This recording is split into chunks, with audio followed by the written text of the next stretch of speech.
I am Scott Chambers. Andrea Tice here as well. Big Dave, the producer behind the ones and twos. Absolutely. Joining us now from Washington, D.C. is Congressman Gary Palmer. Congressman, welcome into Yellowhammer Radio. How are you today? I'm fine. Well, glad to have you here on Yellowhammer Radio with us. Yesterday morning, you were in Alexandria, Virginia at this ball practice when shots broke out. We're thankful you were okay, Representative Palmer. Can you tell us about Steve Scalise? Have you heard any information on his health today? Well, nothing much more than what's being reported in the media. I know there's a lot of concerns that he was in surgery this morning. I've been in a hearing in one of my committees, so I haven't gotten an update on his on the surgery this morning. But for a gunshot wound, particularly one that hits bone structure in the area that it did, you're going to have multiple surgeries. Yeah. So it's not going to be just one surgery. Yeah, what we've been reading is that his pelvic bone was hit, internal organs were damaged, and of course he lost blood. So we are praying for his recovery daily. And we are very, very thankful, Representative Palmer, that you are okay. It's 24 hours since this whole thing happened. As you look back on it now, having that amount of time to kind of reflect, what are your thoughts now, starting this day out, on what happened here? I see the hand of God in total protection here, but what are your thoughts? Well, I have absolutely no doubt that Trent Kelly and I are alive today because God spared our lives. And Trent was at third base. I was at shortstop. Scalise was at second. We were taking batting practice. I was 20 steps from the shooter. Trent was probably 15 steps, maybe less than that. And as soon as I heard the gunshot, I knew what it was. I yelled, "Trent, that was a gunshot." He said, "I know." And he turned around and he said, "He's got a gun. Get out of here." We were stationary targets. I think the first shot was at Trent, and he missed him. And Trent's a big guy. I mean, it is without question a miracle. And when we were trying to seek cover, he fired two more shots, and wow. I saw Scalise get hit and go down. And there was only one gate open in the entire facility, one way in, one way out. And Scalise's security detail came through and exposed themselves and returned fire. We took cover behind a huge oak tree. There were about 6 of us trying to get out of the line of fire, and the guy moved. He initially fired from the outfield end of the third base dugout. Mm-hmm. Again, just basically point blank at Trent, and then moved around and fired at the people on the pitching mound and people who were there waiting to bat, people trying to get in the first base dugout. Congressman, one thing I want to clear up. Was he on the inside of the chain link fence, or was he on the outside moving around the perimeter? He was on the outside. If he'd been on the inside, there was no question in my mind he would have killed a number of people. Yeah, because he could have moved in quicker, and this kept him away. All right. Yeah, he could have I don't know that he could have gotten all the way across the field because the Scalise's security detail reacted so quickly. He moved around to the first base side, trying to get over there from the outside of the fence, and he got up against a small concrete block building that's behind where home plate would be, and he knew what he was doing. He knew how to position himself. And Officer David Bailey suffered a wound to the lower leg. I think may have been shrapnel. And Crystal Griner suffered a more serious wound to her leg. I saw her lying by the security SUV, and knew she'd been hit in the leg. I couldn't tell exactly where, but she pulled herself back into position to keep firing at the guy. And wow. They were extraordinary, and and they saved our life. That's an incredible recount of what happened there. What was going through your mind at the moment? I guess one, take cover, and it's our understanding, Congressman. I want to find out. I heard that you actually were treated at the scene because you injured your leg trying to seek shelter yesterday. Well, I've had a problem with my hamstring, and I strained it. And, Mo Brooks had something on the media that I was being treated with that, but where they're trying to get an ice pack on my hamstring. That was. And an injury is an injury, but no, we are glad that it was way less serious, Congressman, for you. I'm still worried about Steve Scalise. Thoughts and prayers are with his family, and Mo Brooks was there too. This could have had a really bad ending for the state of Alabama yesterday, and you're right. God's hand was there, Andrea. There's no doubt. Yeah, it could have been bad. Mo was in the dugout, and Congressman Roger Williams, who's one of our coaches, had a staff member, Zach. I think his last name's Bolt, or Bart, and. Anyway, Zach was shot through the calf, and he got into the dugout, and Mo removed his belt, and Senator Jeff Blake applied it as a tourniquet onto Zach's leg. Our manager, Joe Barton, had his 11-year-old son there, and he was in the dugout, and they were taking care of one another. Roger Williams, whom I mentioned earlier, broke his ankle, and all of that. And Scalise, when I got behind the tree, I could see Steve trying to drag himself into the outfield, which he did. He drug himself, crawled, drugged himself about 10 or 15 yards into the outfield grass. I was yelling at him to stay down.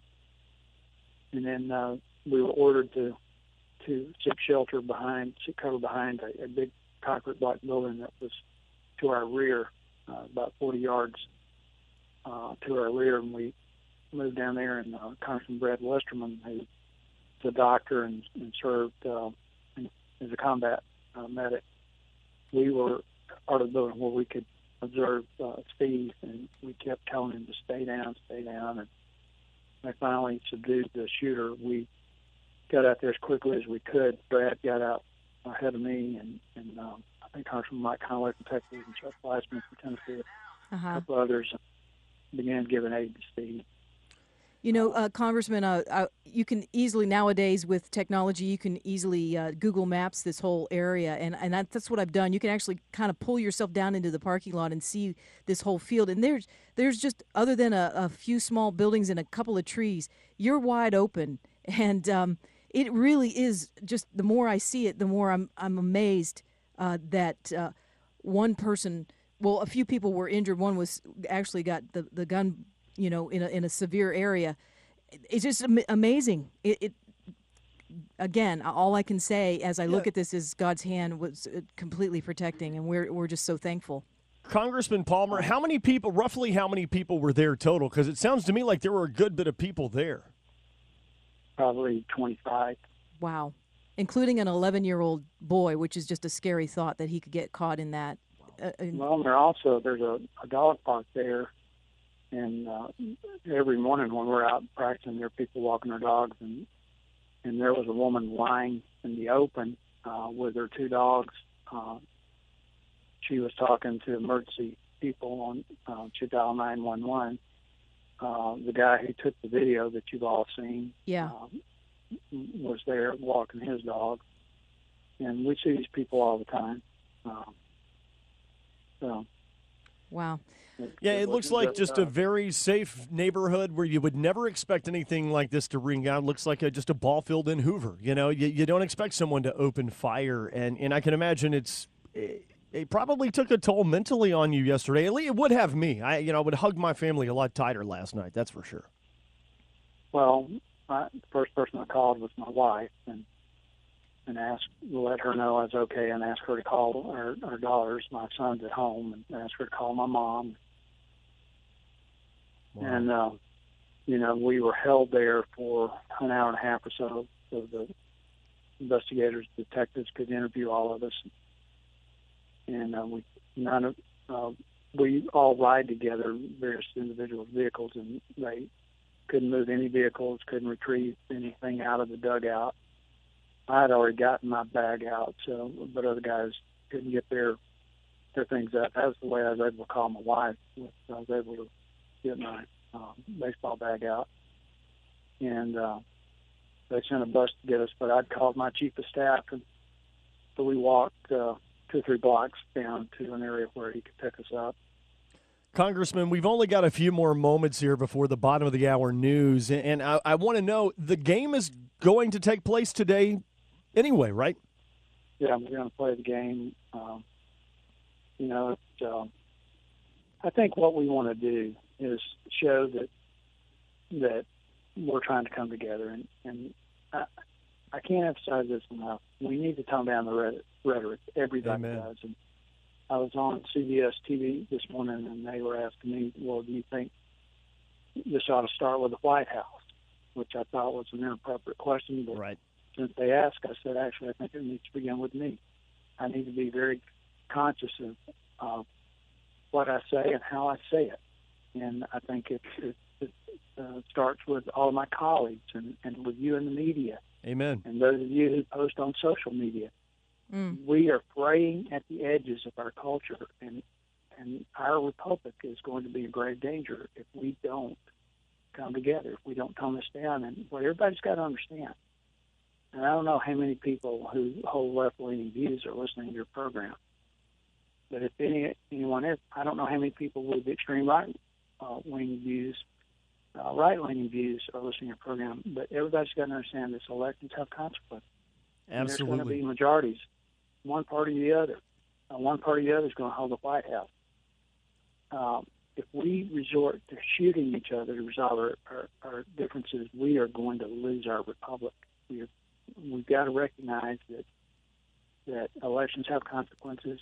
It's perfectly okay. Exactly. Congressman Palmer, someone's agenda. we're up against a hard break, sir. Thank you for being on Yellowhammer Radio. Joining us right now on the Yellowhammer News hotline is Congressman Mo Brooks. Welcome into Yellowhammer Radio. How are you today, sir? I'm fairly well, a little bit short on sleep, but other than that, doing well. Yeah, you had a very busy day yesterday. Congressman, first let me just say we're glad you are okay and safe today. Well, thank you. There are a lot of Alabamians, a lot of prayers. Gary Palmer, myself, 2 congressmen for Alabama, were both at the scene, and we were blessed with better fortune than some. Yeah, we were talking to Congressman Palmer, and it is amazing when he describes how close that gunman was to him and another man on third base or near it. Really, again, we just see the hand of God in protecting everybody, and our prayers are out for Steve Scalise to make a full recovery. Yeah, Congressman, have you heard any updates on Representative Scalise? We know he was still in critical condition at last word. Have you heard any updates this morning? My judgment is that is still the condition that he's in. Last I've heard, he's got a number of surgeries. He's still taking blood transfusions, which suggests that he's still got internal bleeding that is not yet under control. And slowly but surely, hopefully, the physicians will be able to get to the root cause. Apparently, he suffered not just busted pelvic bone or bones in that region, in addition to the tears in the muscle tissue with the shot having gone through his hip, but it apparently hit some of his vital organs. I'm not sure which ones. What immediately comes to mind would be intestinal or urinary tract, right? Yeah. Something in that ballpark. But I'm not a physician. I haven't seen X-rays. Just our thoughts and prayers are with him, along with Matt Micah, who initially he was hit 3 or 4 or 5 times. I'm not sure how many exactly. Wow. Including in the lungs. And, all we can do is hope and pray.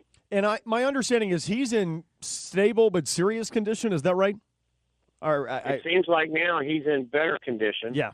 That they've been able to better address the injuries that he suffered, as opposed to Steve Scalise, where they've not yet been able to isolate where the blood loss is coming from and correcting it. Congressman, I mean, it's just it's sheer luck that you are able to be on the phone with us today, because this gunman came in and opened fire, and this could have easily been you and Congressman Palmer and a number of people. I understand there were about 25 people around. Wow. It could have been worse. If you will, Congressman Brooks, will you walk us through what happened when you first heard those gunshots ring out yesterday? Sure, I will. Go straight. 1 second. Okay. I was showing my congressional pin to a bunch of police officers who were blocking Constitution Avenue. I don't know why. And I was instructing my driver to go straight because I am due to votes any moment now. Actually, the votes have already started, and I've got about 6 minutes to get on the House floor. Oh, wow. All right. Well, you cut off at any point that you need to get up there, Congressman. We don't want to hold you up. These are the events that transpired. Don't pay attention to it. One second, I've got a police officer. Yes, sir. See, even when you're a congressman, you still have to deal with traffic like the rest of us, you know? Well, this is a little bit different because we've got a bunch of Capitol Police with their blue lights. I don't know what the problem is, and there might be another security alert as I walk towards the Capitol. I hear sirens in the background, so yeah, we're not seeing anything. Washington. I know we're not seeing anything breaking here. You may definitely know what's going on before we do. I understand you are about to have to go in, and you only have a few more moments there with us. But what was the first thought? Well, we can just shorten it down. But what was the first thought that went through your mind yesterday when you heard those shots ring out?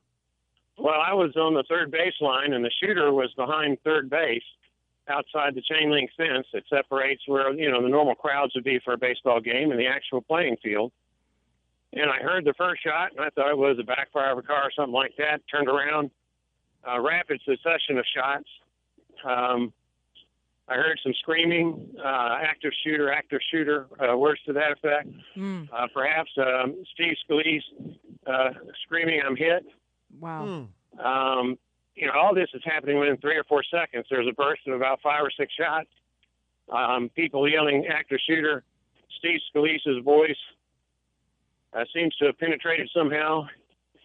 I turn around and look at the shooter after the first shot, and I see the barrel of the gun next to the chain link fence, and I see the discharges in the direction of second base and shortstop and right field. So that's where Steve Scalise was when he first got hit. He was playing second base. He just fielded a ground ball.